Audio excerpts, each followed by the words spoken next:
Yeah, let me hope you all fine. Abadde bambuuza Uganda empya nga osirise. I won't go into details, those are my personal reasons, but I'm actually very fine. Things may have happened and I may not have agreed with some steps that most of us decided to take or took, but anyway, tebina gwe biyambe ebyo, those are my major reasons. However, yesterday there's a piece that I shared on Facebook, Uganda empya, and I got so many messages. Muganda wange tuddiremu akantu ako, muganda wange katwitiremu, abantu bangi tebasoma. So today I've decided to spare some time so that I come and go through this piece. It's actually a very nice piece. Not sure of the author, but the person who sent it to me, they accredited Ian Ortega as the author of this piece. Or at the end of this, njagala okomentinge ombulire gwe Uganda kijogwamu. Sajja agamba ziri Uganda 3, gwe Uganda kijogwamu. But whatever decision oba gwe yonna gy'olaba gy'ogwa, njagala okitegeere nti bannakyemalira abawamba ensi yaffe, they have a very big hand in this. Actually, I will say it's 95%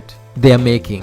Anyway, like always, I'll be going through in English and then Luganda, of course. There are 3 Ugandas. You'll be lucky to experience the 3 Ugandas in your lifetime. Most only get to experience 1 Uganda. Perhaps there are even more Ugandas. I could be wrong, but I have been lucky to have a glimpse of the 3. Waliyo Uganda 3. Ojja kuba wa mukisa nnyo w'onaafuna chance ebeerako mu Uganda zino 3. Naye lwakuba nti ate abantu bangi nnyo they live their lives ne batafuna mukisa ku experiencinga zino Uganda 3.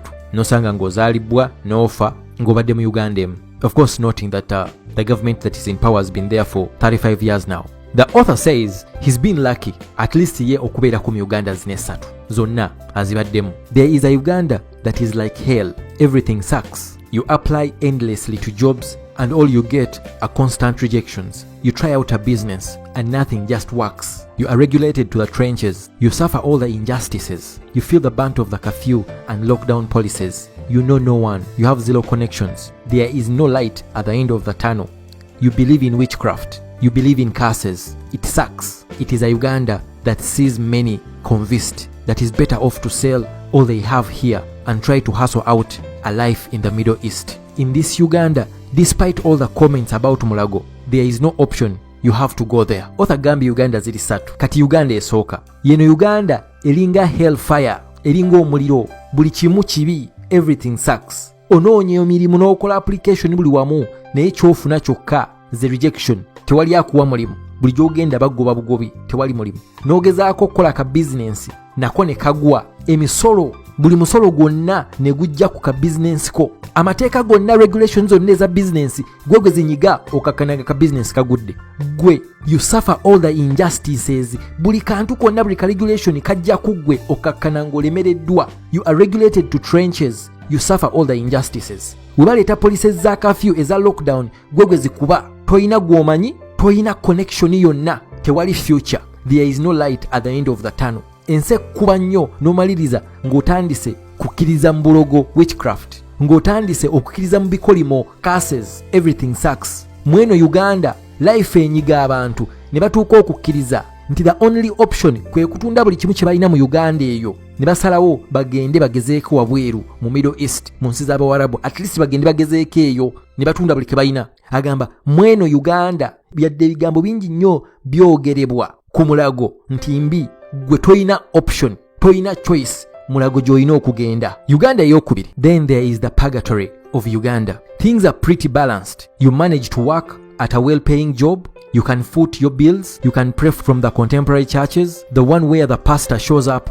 in t-shirts and jeans. You can buy a car, live in an apartment, although you struggle for some days of the month. You have access to the good bites of life. You can afford a bottle at one of the hangouts. You can rant about the potholes, about umeme. You know someone or two. You have a certain illusion of power and money. You can afford to throw some sensible wedding, save up, buy a plot, construct something. You probably have some health insurance, so you are insulated from some of the medical system disasters. Once in a while you can participate in book challenges, you can attend the nyege nyege, travel to some locations in this country, pose with the chaps that matter and post a photo to show that you are somewhere close. Mweno Uganda, author yagise purgatory Uganda. Now, I don't know if you know the meaning of purgatory, but purgatory, according to the belief of some Christian, it's an immediate state after physical death for expiatory purification, a place or state of suffering inhabited by souls of sinners who are expiating their sins before going to heaven. I really don't know how I can explain to you this in Luganda. But in this purgatory of Uganda, ebintu biri balanced. Things are pretty balanced. Oyina omulimu ogusasula sente nyingi. Ese nyingi sente eziwerako kye tuyita well paying job. Osobola okwaffordinga bills zo, internet ogisasula, abaana basoma, oyina ka apartment akalungi osobola okukasasula wadde ennaku ezisinga ostrugglinga, oyina akamotoka ko, oyina kakorola ko, oyina kakamuriko. Kwegamba obulamu buli balanced mweno Uganda. Osobola okugenda mu church naye nga pastor najja okubasabisa ng'ayambadde t-shirt ne jeans. Ndowooza obulamu obwo butegeera bwe njogerako. Yes, ogule oyina akamotoka ko, oyina ka apartment. Obulamu bulungi, si nnyo naye bulungi. Osobola okwaccessinga ku kye tuyita obulamu obulungi. Osobola okugenda n'onywamu mu hangouts obulungi, osobola okwaffordinga akacupa ka bbiya, osobola okuddaawo ne banno ne mutandika okukubwa ku lwali, ku binnya ebiri mu nguudo, ne mukuba ku lwali, ku bumeme. Nze mbayita ba actually. Mweri Uganda nabagambye toyina connection at all, toyina gw'omanyi mu system. Kati mweno omanyiyo omuntu omu oba babiri, you have a certain illusion of power. Kati olw'okuba omanyiyo abantu omu babiri, naawe olowooza amaanyi oyina. Kwegamba oyina ku busente, osobola n'okwaffordinga embaga, osobola okugenda n'ogula ka poloti n'ozimbako ennyumba. Probably oyina ka health insurance, bw'olwala togenda mulago, concert baziteekayo abayimbi bakyadde, osobola okugenda mu bifo ebirungi n'olambula ku Uganda. Bwe mulaba neyeekubyayo akafaananyi ne ku bantu abali mu gavumenti betugamba balina amaanyi, neyeekubyayo akafaananyi n'akapostinga ku Facebook okulaga nti naye ayina gw'amanyi, ayina waali. Kansubire Uganda mugitegedde era mugyawudde ne ku Uganda esoose. Kati ne wabaawo Uganda ey'okusatu. Eno Uganda ey'okusatu njagala mugyetegereze nnyo. Actually the paragraph is a bit longer kweno Uganda ey'okusatu. Mutegeere what 30 jona bagambye nti the problem in Uganda, actually the problem in Africa, nti people who have ideas do not have power, and the people who have power do not have ideas. Now that leads to this: when you have leaders who have power but no ideas, yeno Uganda eyokusatu gye mwesanga nga gye mulimu, because all the ideas that they have eba yakudevelopinga bo na family zaabwe. But a leader aba talina kufa ku family yokka. A father, a mother yalina responsibility erabirira family ye. Taata alabirira family ye. Oba leader ne family yo, oba leader within the family, ne kati leader owensi, oba taata oba maama owensi yonna, a nation. A leader without ideas tasobola kubeera taata wansi. Era kati that's why tugenda mweno Uganda gye tuliko, Uganda eno ey'okusatu. Njagala ogiwuze bulungi nnyo. Then there is a special Uganda. It is the Uganda of if you know, you know. They call the shots. If you ever wondered who sleeps in all those big hotels, those people have these big hotels in their homes. They don't just have power, they are power. It takes one phone call for them to change your destiny. As you dream about the hottest babes in this town, the people in this Uganda keep blocking the calls from these babes. They have missed calls from different generals in the country. They can summon ministers. They don't make the rules, they are the rules. If you want anything, they will turn it into reality. When you are in this Uganda, you forget about all your worries and problems. You keep wondering why people in other two Ugandas can't keep quiet for a moment. Why they keep whining and ranting over small problems. Everything that looks like a big deal in the other two Ugandans is a simple issue in this other Uganda. Stuck in jam, no worries. You can always summon a lead car. In this Uganda, you don't need connections. You don't have to make a million calls to solve a problem. Everything requires one direct phone call. Stuck at immigration, worry not. The boss at immigration will rush to sort you out. In this Uganda, there is no bribes, just commands and orders. Often people who live in the purgatory Uganda jinabagambye yokubiri, tend to assume that there is no other Uganda beyond theirs. As you complain about the fuel prices, someone in another Uganda will be following up on their consignment of fuel to ensure their petrol station is well stocked. The day you experience the special Uganda, even for just a day, your eyes will open. You will realize that there is no more than one formula to things. There is what the world says, and there is the other formula that works too smoothly. You can win a court case by hiring the best lawyers. You can as well win a court case by having some shots of whiskey with a judge a night before the court hearing. It is important to recognize which Uganda you belong to. More important, and this is why actually I have decided for a very long time to make this audio. It is very important to recognize which Uganda you belong to. Muganda wange kiri very important okutegeera Uganda kijolimu. More important, however, to recognize that there is more than one Uganda and that all these Ugandas are happening at the same time in the same place. So before you pick battles with people, be certain you inhabit the same Uganda. You could be in a purgatory Uganda trying to compete for the same girl with someone in a special Uganda. As he charters a plane to Chidepo, you will be asking for discounts. Know your Uganda. Ian Otega. Muganda wange, mu Uganda ne yokusatu. You may wonder why I've decided to bring out this audio. Oba chinkoze audio after a long time. Naye nkugambye, I posted this piece yesterday, but I've received thousands of messages since yesterday. Uganda mpya bambi tuddiremu akantu ako. So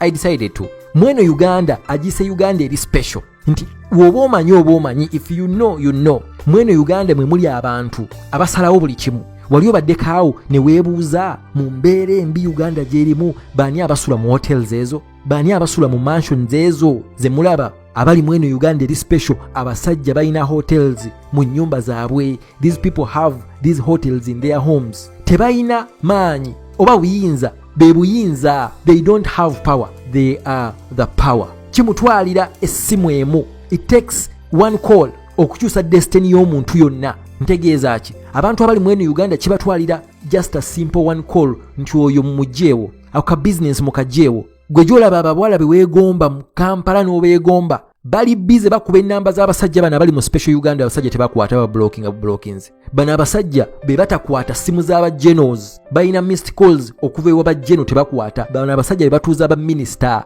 ne babanenya, gwe minister gw'olaba ng'ow'amaanyi ennyo. Bano abasajja tebakola mateeka, be mateeka. They don't make the rules, they are the rules. Woba oyagala ekintu kyonna okitandinga into reality, bano abasajja mu nsi bakikola. Of course, apart from bringing life, because they have the power to take life, but no one has the power to bring life apart from God. Weerabira ebizibu. They don't think about problems. They don't worry about problems. Abantu abali mweno Uganda bebasibawo nga bagamba, naye lwaki bano abantu abali mu zino Uganda ebbiri endala, lwaki basiba batuleekaanira? Eyo gye mugambira akawunga tekaatuuka, ebinnya n'ebizibu babeera eri mu mansion nga bagamba naye lwaki tebasirikako, lwaki batukubira kerere? Gwe buli kyolaba mu zino Uganda ebbiri nti kyamaanyi nnyo, impossible, ewaabwe baziyita ka simple issue. Jamu amukutte, no problem, ng'akuba essimu nga baleeta lidka. Bano abasajja tebalina connection mweno Uganda. Tebeetaagisa kuba million calls okusolvinga ekizibu. Kimwetaagisa call emu. Oli ku immigration passport yegaaniddeyo,